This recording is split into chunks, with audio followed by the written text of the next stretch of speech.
ওবায়দুল কাদের, আসাদুজ্জামান খান কামাল সহ জুলাই গণহত্যার 10 আসামির বিরুদ্ধে ইন্টারপোলের মাধ্যমে রেড নোটিশ জারির আবেদন করেছে আন্তর্জাতিক অপরাধ ট্রাইব্যুনাল।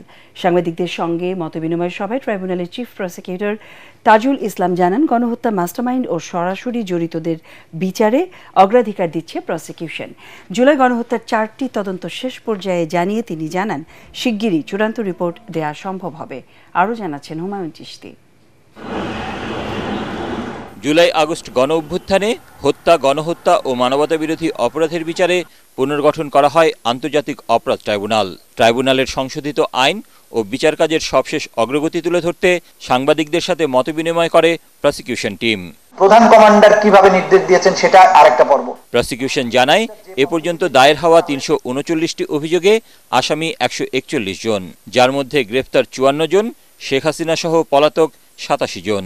চিফ প্রসিকিউটর জানান, গণহারে নয়, বরং গণহত্যার মাস্টারমাইন্ড ও সরাসরি জড়িতদের বিচারকে অগ্রাধিকার দেয়া হচ্ছে। শেখ হাসিনা যদি ক্ষমতায় না থাকতো বা শেখ হাসিনা না থাকতো, এই অপরাধগুলো এই মাত্রায় হওয়ার সম্ভাবনা কত % ছিল? সুতরাং একজন ব্যক্তির সাজাও যদি নিশ্চিত করেন, তাহলেও কিন্তু এই হাজারো হত্যাকাণ্ডের বিচারের মেজরিটি অংশ বিচার করে ফেলা যায়। সে কারণে আমরা গ্রাউন্ড লেভেলের পুলিশ কনস্টেবল যারা বাধ্য হয়েছে, কিছু করার ছিল না, করেছে, এই লেভেল পর্যন্ত আমরা বিচারের জন্য যেতে চাই না। আমরা চাই যাদের কারণে এটা হয়েছে, যারা মাস্টার মাইন্ড এবং যারা একেবারেই সরাসরি সম্পৃক্ত, এদেরকেই বিচার করতে। 65% পর্যন্ত বিদ্যুৎ সাশ্রয়ী হাইসেন্স এসি, যার ফাস্ট কুলিং মোড দ্রুত ঘর ঠান্ডা করে। হাইসেন্স। শেখ হাসিনার পর আরও 10 আসামির বিরুদ্ধে ইন্টারপোলের মাধ্যমে রেড অ্যালার্ট জারির আবেদন করা হয়েছে বলে জানান চিফ প্রসিকিউটর।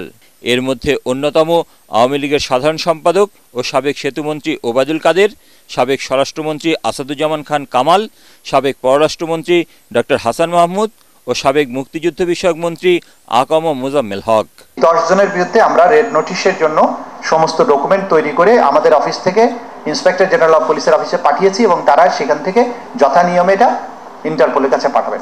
স্বচ্ছ ও নিরপেক্ষ বিচার নিশ্চিতে গঠনমূলক সমালোচনার মাধ্যমে ট্রাইব্যুনালকে সহযোগিতা করতে সাংবাদিকদের আহ্বান জানান চিফ প্রসিকিউটর। সবাইকে ধন্যবাদ। আসসালামু আলাইকুম। হুমায়ুন চিশতি, এটিএন বাংলা, ঢাকা।